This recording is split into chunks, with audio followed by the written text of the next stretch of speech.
وفقا للسياسة اللي أعلنها، وهي إعادة هيكلة ويعني بناء هذا الجهاز وتحديد صلاحياته. بشكر الأستاذ نبيل زكي القيادي بحزب التجمع.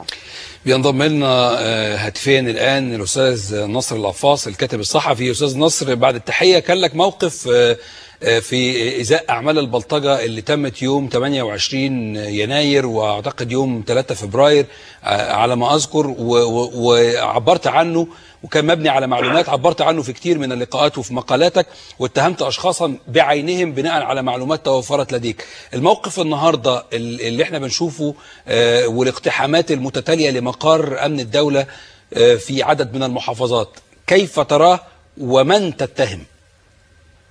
هو مساء الخير الأول، ويمكن الواحد مصاب بحالة من حالات الفزع، لأننا قدام مشاهد من روايات فرانز كافكا الكابوسية. يعني أنا كنت أعرف أن أمن الدولة يمارس أعمالا غير مشروعة، لكن لم أكن أتخيل على الإطلاق أن الأمر يصل إلى هذا الحد. المهم، عندما تتكشف أمامنا الأمور في تلك اللحظة، هناك أسئلة كثيرة تحتاج إلى إجابات. أولها، لماذا في هذا التوقيت بالذات فتح مقرات أمن الدولة أو محاولة الإشارة للمواطنين بالاقتراب من المقرات بعد عمليات الفرم والحرق وتسريب ملفات، وكما لو كان الجلاد يحاول أن يكون ضحية أمام الرأي العام لترويعنا. ما يحدث الآن هو قمة الهجوم للثورة المضادة في مصر. فنحن أمام حالة من حالات الضغط الشديدة جدا لإجهاد ثورة مصرية جميلة ورائعة أشاد بها العالم. قمة الهجوم للثورة المضادة على الثورة الأصلية.